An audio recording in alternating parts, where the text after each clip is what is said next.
एक बार हम फिर देकार्त की दार्शनिक विधि पर आते हैं, क्योंकि दार्शनिक विधि को समझने के उपरांत हम इस विधि का उपयोग दर्शन में कैसे करते हैं अच्छी तरह से समझ जाएंगे। तो देकार्त की दार्शनिक विधि में 4 भाग हैं, जिसमें पहले भाग में हम किसी भी समस्या पर संशय करते हैं, उसे हम एक्सेप्ट नहीं करते। दूसरे भाग में समस्याओं को हम छोटे छोटे भागों में बांटते हैं, और तीसरे भाग में हम समस्या को सरलतम जो भाग है वहाँ से प्रारंभ करते हैं, और सरलतम से उससे कठिन, फिर उससे कठिन, फिर उससे कठिन, और अंत में जो हमारी समस्या होगी वहाँ तक पहुँचते हैं। चौथे भाग में हम रिव्यू करते हैं, एक प्रकार से चेक करते हैं कि हमारे इस एनालिसिस में कहीं कोई पार्ट छूट तो नहीं गया है, कहीं कोई भाग बच तो नहीं गया है, या हमसे कोई त्रुटि हो गई हो तो उसे हम सुधार लें। इसके बाद अंत में हम सत्य पर पहुंचते हैं। अगर हम पूरी तरह से आश्वस्त हो जाते हैं कि कोई भाग छूटा नहीं है और हमने पूरी तरह से चारों जो भाग हैं उसको प्रोसेस किया है, तो हमारा निष्कर्ष सार्वभौम और अनिवार्य होगा। अब आते हैं कि देकार्त ने दर्शन के क्षेत्र में इस विधि का उपयोग कैसे किया है, क्योंकि अभी तक गणित के क्षेत्र में इस विधि का उपयोग करके देकार्त ने गणित के क्षेत्र में बहुत बड़ा योगदान दिया, और गणितीय प्रणाली में उनका योगदान सराहनीय रहा है। तो दर्शन के क्षेत्र में वो क्या करते हैं, उनका कहना है कि गणित के क्षेत्र में हम सीधे बुद्धि से ज्ञान को प्राप्त करते हैं। बौद्धिक विश्लेषण के द्वारा इस पद्धति का उपयोग करते हुए हम अनिवार्य और सार्वभौम ज्ञान को पा जाते हैं। दर्शन के क्षेत्र में सीधे हम बुद्धि का उपयोग नहीं करते हैं, क्योंकि हमारा जो ज्ञान का स्रोत है वो इंद्रियां हैं। इंद्रियों के माध्यम से हम ज्ञान प्राप्त करते हैं। अब इंद्रियों से जो भी हमें ज्ञान मिलता है उसमें देकार्त कहते हैं इन ज्ञान को हम कई भागों में बांट लेंगे, और बांटने के बाद जो सबसे छोटा भाग होगा वहाँ से हम प्रारंभ करेंगे और अंत में हम सत्य तक पहुँच जाएंगे। और अगर हमें एक बार वह सत्य मिल जाए जो निर्विवाद हो, जो स्वयं सिद्ध हो, तो उस स्वयं सिद्ध सत्य के आधार पर हम अन्य सत्यों को प्राप्त कर लेंगे। तो देकार्त ने इंद्रियों से प्राप्त अनुभव को संशय के घेरे में रख दिया। देकार्त कहते हैं कि इंद्रियां हमें कभी कभी सही ज्ञान देती हैं और कभी कभी सही ज्ञान नहीं देती हैं। बस इतना होना ही हमारे लिए यह कारण बन जाता है कि हम इंद्रियों पर संशय करें। इंद्रियों के ज्ञान में हम देखते हैं कि हमें जागृत अवस्था में भी भ्रम होते हैं, जैसे हम मृग मरीचिका का अनुभव करते हैं। रेगिस्तान में तपती धूप में दूर कहीं तालाब दिखता है, और वहाँ जब जाते हैं तो वहाँ हमें तालाब नहीं मिलता है।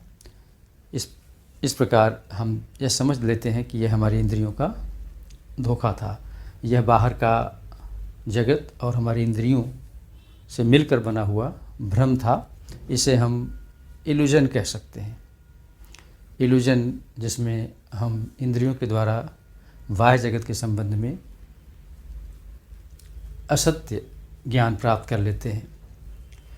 दूसरा जो ज्ञान होता है वो हेलुसिनेशन का होता है। कभी कभी बुखार की अवस्था में, मानसिक दुर्बलता की अवस्था में हमें बाह्य जगत में नहीं बल्कि अपने ही भीतर कुछ ऐसे अनुभव होते हैं, जैसे बहुत से आदमियों को देखते हैं, घोड़ों को देखते हैं, अलग अलग प्रकार की आकृतियों को देखते हैं। यह आकृतियाँ वास्तव में होती नहीं हैं, लेकिन हमारी इंद्रियों के माध्यम से हमें मिलती हैं।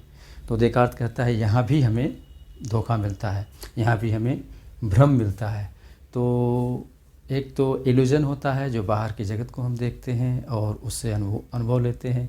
दूसरा एक मानसिक अवस्था होती है जिसमें हमारी इंद्रियां हमें कुछ हेलुसिनेशन पैदा करती हैं। तो ये 2 प्रकार के जो अनुभव हैं, व्यक्तिगत रूप से जब व्यक्ति इसे लेता है तो वह समझ सकता है कि इन अनुभवों को हम ज्ञान नहीं कह सकते हैं। फिर देकार्त कहते हैं कि एक और भी अनुभव है जिसे हम स्वप्न कहते हैं। स्वप्न में हम जब तक स्वप्न देखते हैं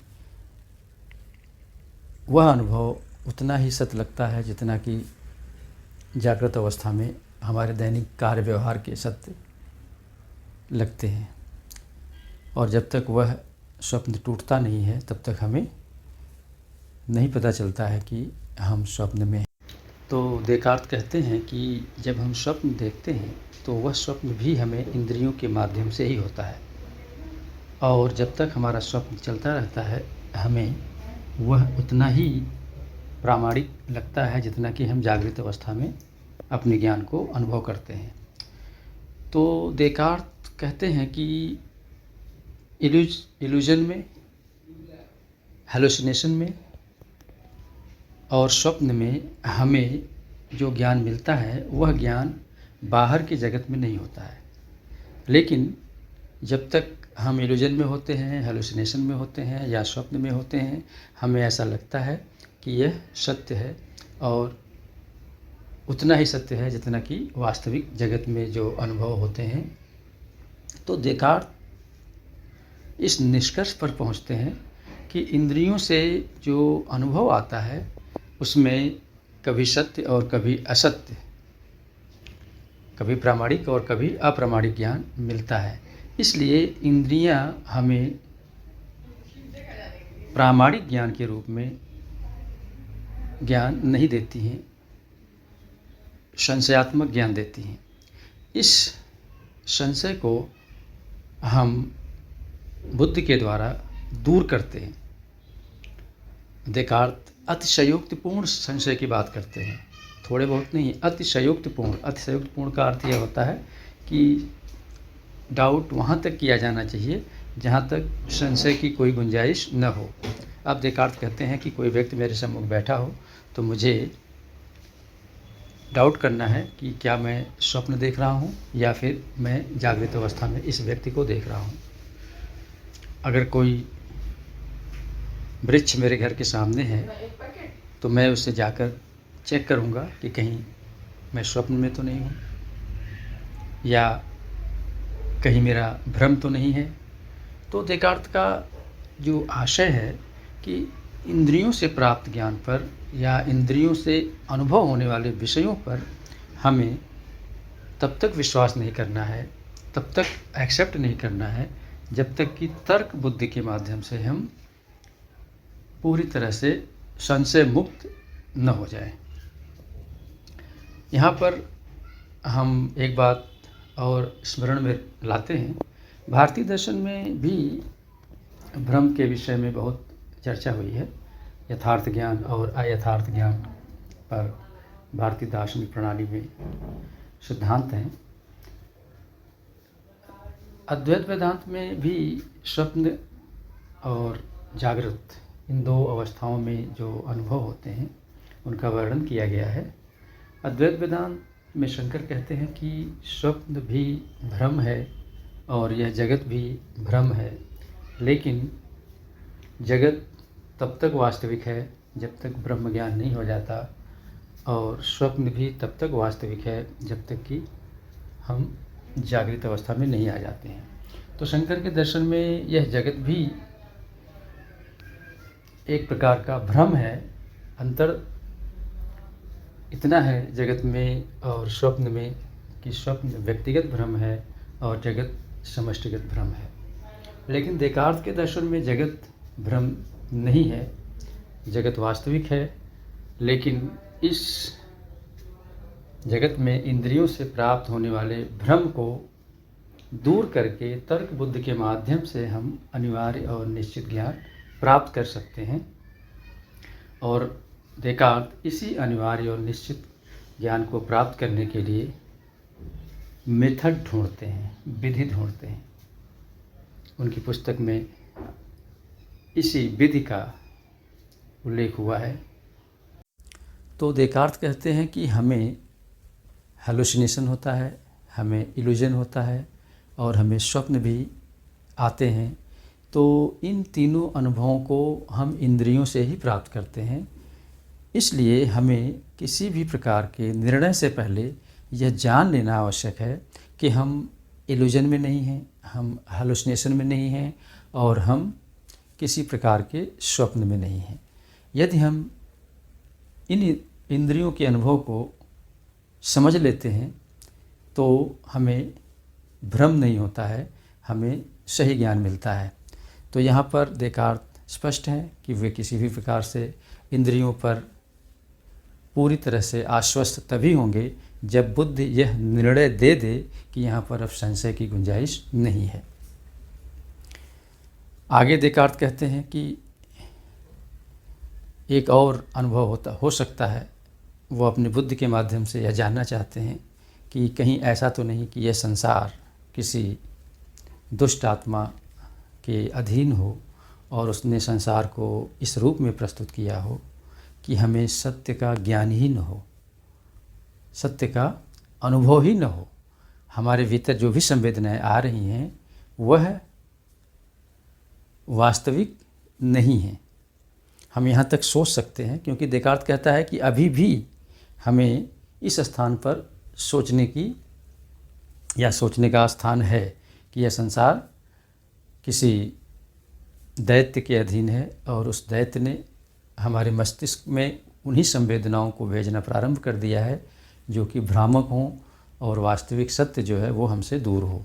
यहाँ पर भी हमें संशय करना चाहिए कि यह संसार किसी दैत्य के अधीन है और वह हमें वास्तविक ज्ञान प्राप्त करने से रोक रहा है। देकार्त ने अपने संशय को आगे बढ़ाया कि यह 3 प्रकार की संभावनाएं हो सकती हैं। स्वप्न हो सकता है, इल्यूजन हो सकता है और हैलुसिनेशन हो सकता है। यह 3 प्रकार की संभावनाएं हो सकती हैं। चौथी संभावना यह है कि संसार इस तरह से किसी दुष्ट आत्मा के अधीन हो जो हमें सही ज्ञान प्राप्त करने में बाधा डाल रहा है। तो देकार्त कहता है कि यहाँ तक हम संशय करेंगे, लेकिन अभी संशय देकार्त का बाकी है। देकार्त यह भी कहते हैं कि ऐसा हम क्यों न करें कि अपने ऊपर भी संशय करें। क्या मेरा अस्तित्व है? क्या मैं वास्तविक हूँ? देकार्त कहते हैं कि मैं अपने ऊपर भी संशय करता हूँ। मेरा अस्तित्व, मेरी चेतना, मेरी आत्मा है अथवा नहीं है। यहाँ पर देकार्त कहते हैं कि मैं संशय करता हूँ कि मैं नहीं हूँ। मैं संशय करता हूँ कि मैं नहीं हूँ। देकार्त गणित में देखते हैं कि वहाँ पर कंट्राडिक्टरी ट्रुथ नहीं पाए जाते। गणित में कंट्राडिक्शन नहीं पाया जाता। जो ज्ञान सही है वो सही है, जो ज्ञान सही नहीं है वो ज्ञान सही नहीं है। तो देकार्त कहते हैं कि कंट्राडिक्शन किसी नॉलेज में होता है तो उसे किसी भी सूरत में एक्सेप्ट नहीं किया जाना चाहिए। इस स्थान पर जब देकार्त पहुंचते हैं जहां पर वह कहते हैं कि मैं सोचता हूं इसलिए मैं नहीं हूं, इस स्टेटमेंट को ध्यान से देखा जाए। मैं सोचता हूं इसलिए मैं नहीं हूं कंट्राडिक्शन है। कंट्राडिक्शन होने का मतलब इस स्टेटमेंट को हम खारिज कर देते हैं कि मैं सोचता हूँ इसलिए मैं नहीं हूँ, इसमें कंट्राडिक्शन है, इसलिए इसे हम गलत ठहराते हैं। तो जैसे ही इसे हम गलत कह देते हैं कि मैं सोचता हूँ इसलिए मैं नहीं हूँ, यह गलत होते ही मैं सोचता हूँ इसलिए मैं हूँ सही हो जाता है। अब आप देख सकते हैं कि देकार्त आत्मा को गणितीय विधि से प्रूव कर देते हैं, आत्मा को सिद्ध कर देते हैं गणित की प्रणाली से। गणित में कंट्राडिक्शन होता नहीं, यहाँ भी कंट्राडिक्शन नहीं हो रहा है और यहाँ भी आत्मा का अनुभव हो रहा है और गणित की विधि से उसे हम सिद्ध भी कर रहे हैं। तो देकार्त कहता है कि आत्मा को हम इनकार करते हैं तो वहाँ पर कंट्राडिक्शन आ रहा है, इसलिए आत्मा को स्वीकार करने के अतिरिक्त अन्य कोई विकल्प नहीं बचता है। यहाँ पर हम संशय नहीं कर सकते हैं कि आत्मा नहीं है, क्योंकि अगर हम कहते हैं कि आत्मा नहीं है तो हम यह पूछ सकते हैं कि यह कौन कह रहा है कि आत्मा नहीं है। यदि हम कहते हैं कि आत्मा पर संशय किया जा सकता है तो हम पूछ सकते हैं कि कौन है जो आत्मा पर संशय कर रहा है। यानी जो डाउटर है उस पर डाउट नहीं किया जा सकता है, क्योंकि डाउट करने के लिए डाउटर का होना जरूरी है। आत्मा के अस्तित्व को प्रमाणित करने के बाद देकार्त कहते हैं कि हमें यह भी जान लेना है कि आत्मा क्या है। देकार्त कहते हैं कि आत्मा का कार्य विचार करना है, आत्मा का कार्य संशय करना है, आत्मा का कार्य डिनाई करना है, इनकार करना है, आत्मा का कार्य एक्सेप्ट करना है, आत्मा फीलिंग करती है। तो एक प्रकार से आत्मा वह है जो भौतिक तत्वों से भिन्न है। आत्मा भौतिक तत्वों से पूर्ण रूप से भिन्न है।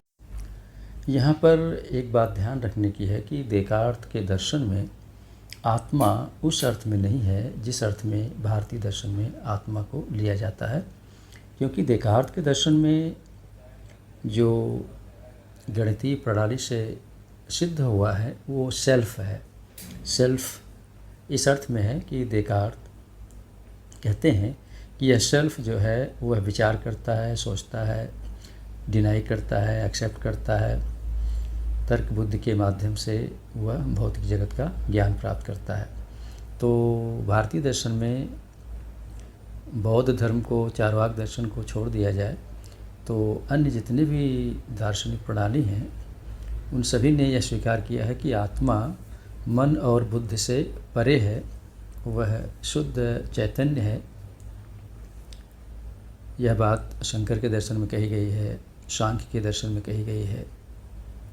हालांकि न्याय वैशेषिक दर्शन आत्मा को भौतिक तत्व से भिन्न मानते हैं, लेकिन चेतना वहाँ नहीं रहती है।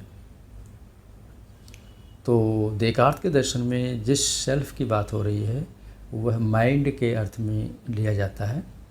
देकार्त मन की बात करते हैं, सेल्फ की बात करते हैं, तो यहाँ पर यह बात ध्यान रखने की है। तो देकार्त के दर्शन में हमने देखा कि एक स्वयं सिद्ध सत्ता जिसे वो सेल्फ कहते हैं प्राप्त होती है, जिसे वो गणितीय विधि से प्राप्त करते हैं, जिसमें किसी प्रकार के संशय की संभावना नहीं है। और यह स्वयं सिद्ध सत्य अपने साथ इन्नेट आइडियाज़, जिन्हें देकार्त सहज प्रत्यय कहते हैं, लेकर आती हैं। और ये सहज प्रत्यय बुद्धि की सहायता से भौतिक जगत में अनिवार्य और निश्चित ज्ञान देते हैं।